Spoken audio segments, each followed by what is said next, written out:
A day we never thought would happen inside of the UFC. It finally happened. Dana White announced the UFC 317 main event, and for the vacant lightweight championship, we have Ilia Topuria versus Charles Oliveira. Lucas, how you feeling? I'm feeling all right. I mean, I'm happy that Topuria is fighting. He had to save the card. I think it's going to be a good fight. We're going to break down that fight, and then we also got news about Hamza DDP. That's going to be a banger. And then we're going to break down the entire main card, what we think is going to be the 317 main card. There's some questionable decisions on there. Like, I think with this main event being announced, it's not excitement, it's relief. Yeah. You know? Yeah, I would agree with that. It's not Gaethje versus Islam or Pantoja versus Kai Kara France. You know, it's the relief. It's the same relief we're going to get when Jones versus Aspinall's announced. When? If. It's not when, bro. I was actually looking at all the main events, and for some reason, they had 317 TBA, and then the next one they had was 320 TBA, and that main event hasn't been announced yet. Yeah. Is that Jones versus Aspinall? They're already hyping it up. Do you see they're going back to Sao Paulo as well? 323. Yeah. It feels weird saying like UFC 320. That feels too much. Too old, man. Like us Onks have been watching since the twos, man. But yeah, Ilia versus Charles. I mean, it was honestly like my number 2 option for this main event. Yeah. You know, it's no Ilia versus Islam, but it's the poor man's Ilia versus Islam. You know, it's good. I'm excited to see Charles back in a title fight.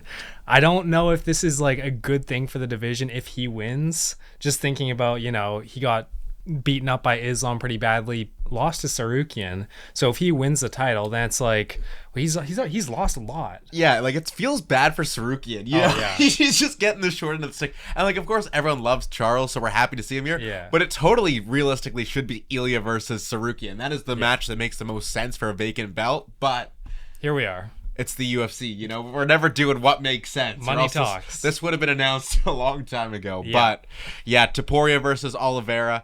It has you scared. Can Ilia do it 3 times in a row? You know, 3 fan favorites back to back to back. Just mass murder. It's crazy. His legacy that he's building up is literally just fan favorites. Yeah, you know, it's 3 times is technically serial kill. So serial kill. It takes 3. You know, he's done it twice. He's only a murderer right now. One more time and he's a serial killer. And you know this, I mean, I said this about Chandler versus Oliveira. You know this fight is gonna be a finish. Oh yeah, 100% guaranteed. There's gonna be a crazy KO. Like either Ilia's getting his arm snapped off or Charles is out cold out on the stretcher. Yeah, look, I have strong opinions about this fight, but let's talk about a little bit earlier in the card, Brandon Royval versus Manel Kape.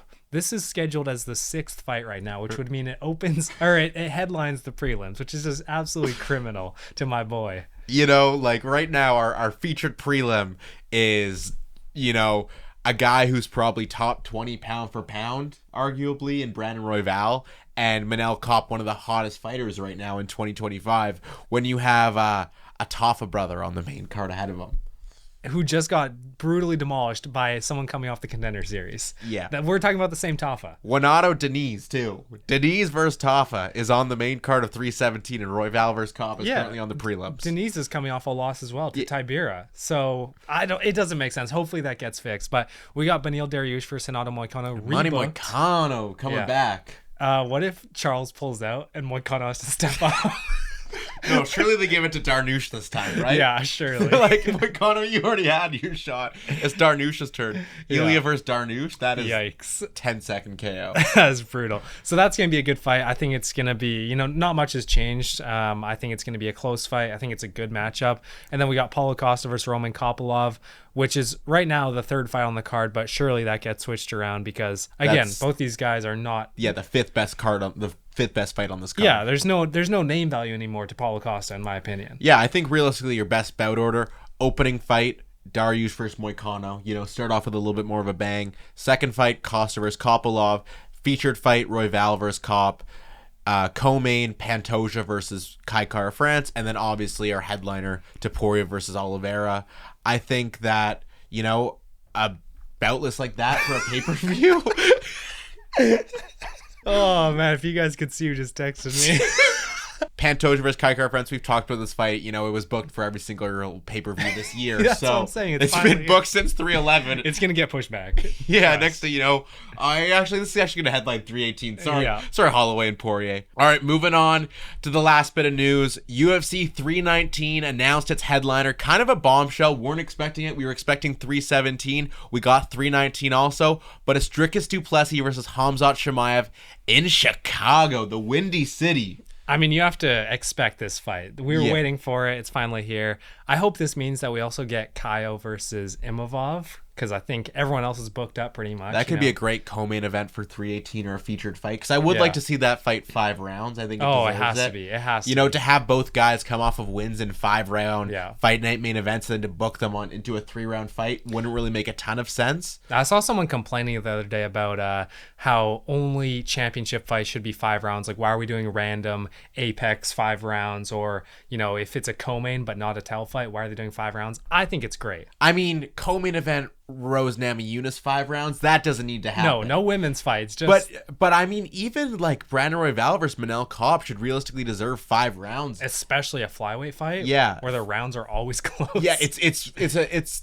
you don't really get the true winner from 3 rounds here. You know, it should be realistically a fight night main event, especially with it being a number 1 contendership fight. Yeah, but all right, let's talk about our early predictions, how we see the fight going, who we think has the upper hand. We'll start with DDP versus Khamzat.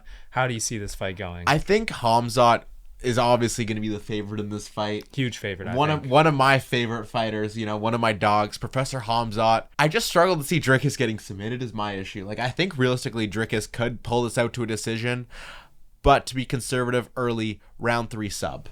Okay, that's fair. I like that. I don't think it's going to be as fast as he did Whitaker. No. At least I really hope not.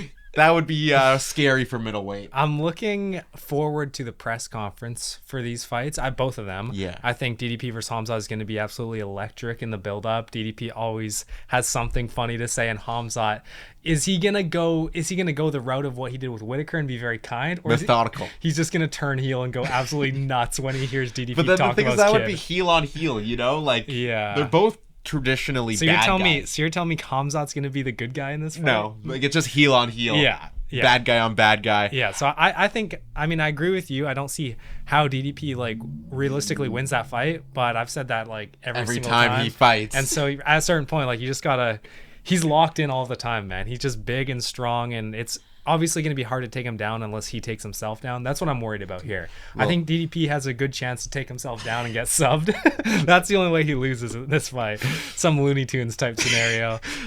But yeah, I think if he drags this out to a 5-round fight, he honestly has a very, very, very good chance.